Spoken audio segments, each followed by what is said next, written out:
두산 로보틱스와 두산 밥켓의 합병을 두고 논란이 더 뜨거워지고 있습니다. 이 불공정 합병에 대한 비판 여론이 거세지고 있는 가운데 감독 당국의 수장 이복현 금융감독원장이 잇따라 경고의 메시지를 던지고 있습니다. 사실상 합병을 철회하라는 메시지로 읽히면서 개인 투자자들은 합병 무산에 베팅을 하고 있습니다. 취재 기자와 자세히 짚어보겠습니다. 증권부 신재근 기자 나왔습니다. 신 기자, 이복현 금감원장이 잇따라서 계속 경고의 메시지를 내고 있는데 벌써 여러 번 공개적으로 좀 비판의 목소리를 내고 있습니다. 네, 그렇습니다. 지금까지 3번 두산그룹 합병 문제에 관해서 직간접적으로 언급했는데요. 직접 거론한 경우도 있고 또 우회적으로 비판한 적도 있었습니다. 네. 먼저 지난달 24일 국회에서 두산그룹 사업구조 개편이 소액주주들에게 피해를 주는 방식으로 진행됐다는 지적에 원칙에 대한 고민이 필요한 시점이라고 말했고요.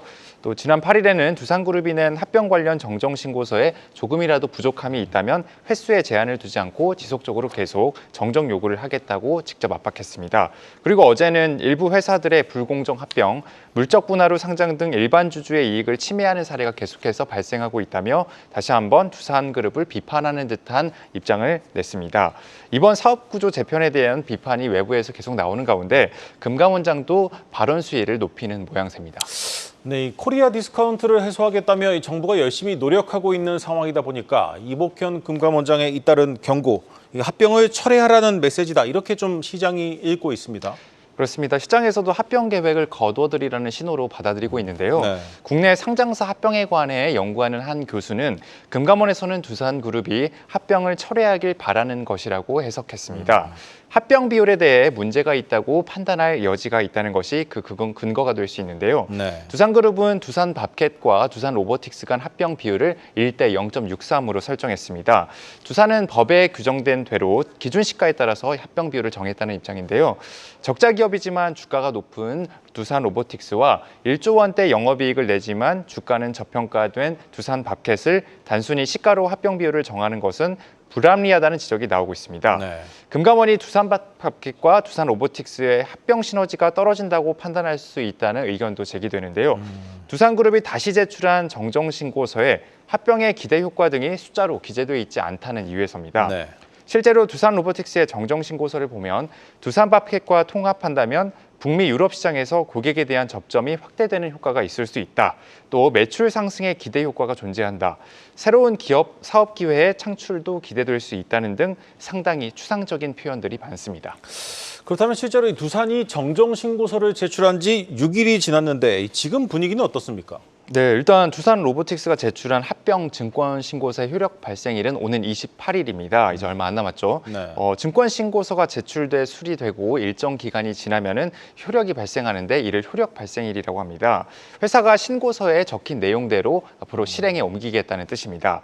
효력 발생일은 접수일로부터 7거래일 뒤입니다.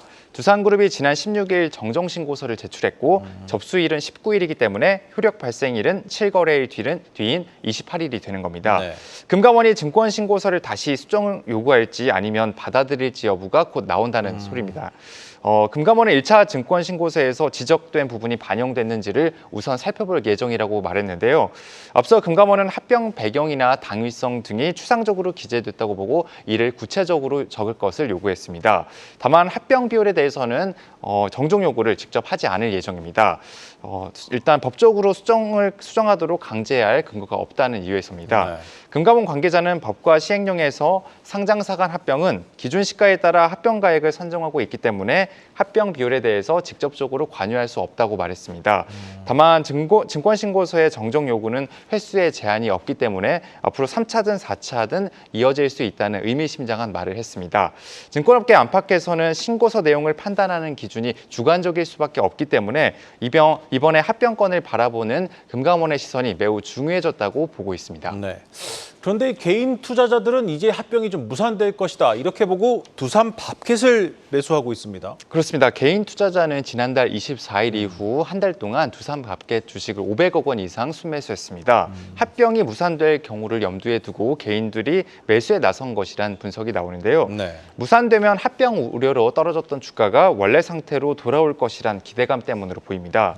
다음 달 25일 예정된 임시 주주총회 전까지 주가가 주식 매수 청구 행사 가격을 밑돌면 주주들이 대규모로 주식 매수 청구권을 행사할 것이란 관측도 나옵니다.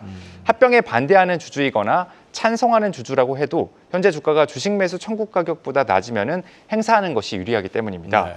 두산 에너빌리티와 두산 로보틱스는 각각 6천억 원, 또 5천억 원, 두산 밥켓은 1조 5천억 원까지 주식 매수 청구 주식을 사겠다고 밝혔는데 이를 뛰어넘는 매수 청구권이 행사될 가능성을 현재로서 배제할 수 없는 상황입니다. 이에 대해 두산그룹 측은 아직 정해진 것이 없기 때문에 따로 언급할 내용이 없다고 말했습니다. 네, 잘 들었습니다.